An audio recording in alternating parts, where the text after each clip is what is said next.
Hi everybody, and welcome back to CoVictory3 on April 1st. This is 3 minutes where we try to get some victory over this coronavirus pandemic together. GET stands for G, good news, I, some ideas, and T, a thought from the Word of God. So let's get started today. Some good news. I know you're hearing lots of bad news, so I'm trying to find some just nuggets of good news. Social distancing is seeming to have an effect. There's a company that's been taking temperatures in places where people are practicing social distancing the best. And believe it or not, they take these over the internet somehow. And the average temperatures have been going down in those places, meaning fewer people with fever. So that's a great sign. Keep up the good work. Number two, companies like Starbucks are giving free coffee to first responders and healthcare workers. Tesla's offered free ventilators, and I love this one. So there's a landlord in Arkansas who owns a lot of buildings where restaurants are, and they've been worried about their rent. So when they turned in their rent checks this month, guess what he did? No need to pay me rent. Instead, this is what he said exactly. Take care of your employees, pay them, and take care of your families. Isn't that amazing? That touched my heart. So that's a little good news for you today.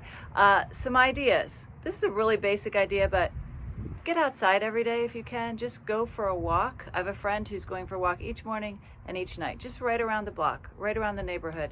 When you're outside, there's something of normalcy that returns when you see, I don't know, squirrels running up the trees and birds chirping. We saw a bunch of deer yesterday who just seemed completely at peace. And there's something very healing about being outside. So if you can, just get outside a little bit each day. I know some of you have tons to do.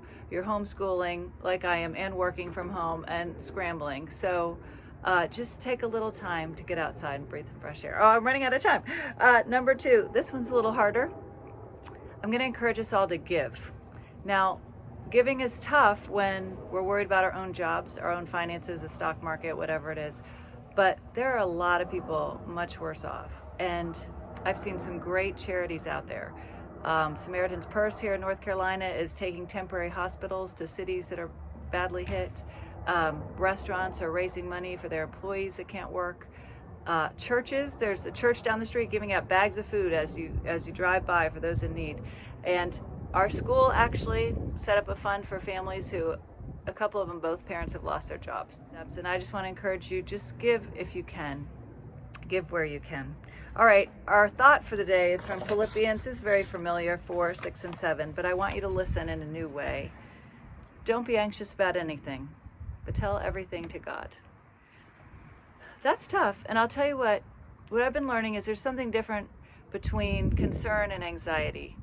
So concern is very valid. We're all concerned. God would have us to be concerned, and concern leads to positive action, what we're all doing. But anxiety is an underlying fear that debilitates and paralyzes. That God does not want you to have anxiety. So listen to this. I love this. Instead, shape your worries into prayers. Can you take those worries and anxieties and shape them into a prayer? Just lay it all at the feet of God, honestly and openly today. And I'll tell you what I do. I get my body involved. When things are just too much and I can't handle them and I feel like they're on my shoulders, I literally put my hands here and go, whew, there you go, God. It's too much for me.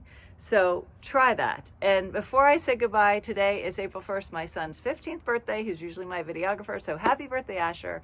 And please keep watching. Tell me if you like this, share it, and I'll see you tomorrow with some more good news. God bless.